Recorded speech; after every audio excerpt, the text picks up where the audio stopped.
आगे बढ़ते हैं। सबकी काविशें और मेहनत रंग लाई। चीन का दौरा कामयाब रहा। वजीर आजम शहबाज शरीफ की काबीना इजलास से गुफ्तगू कहा कि दौरा चीन के दौरान सिक्योरिटी का मामला सबसे पहले था। चीनी सफीर से मुलाकात हुई, उन्होंने खदशात का इजहार किया। चीन का आला सतह वफ़द जल्द पाकिस्तान आएगा। से ये बात बिला खौफ तरदीद कह सकता हूँ कि आप सबकी काविशों मेहनत ये रंग लाई और दौरा जो है वो बहुत ही एक मस्बत वो नोट पर उसका इख्तिताम हुआ।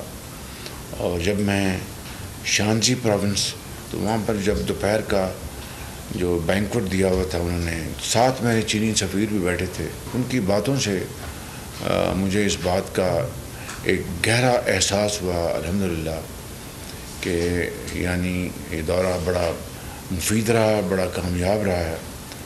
और उसकी एक दलील ये है कि बहुत जल्द इंशाअल्लाह चीन से एक बड़ा हाई पावर्ड डेलीगेशन पाकिस्तान तशरीफ़ ला रहा है।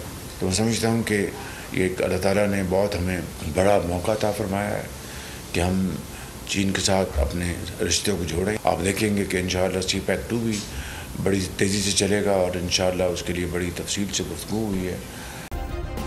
सब्सक्राइब करें और बेल दबाएं ताकि कोई खबर रह न जाए।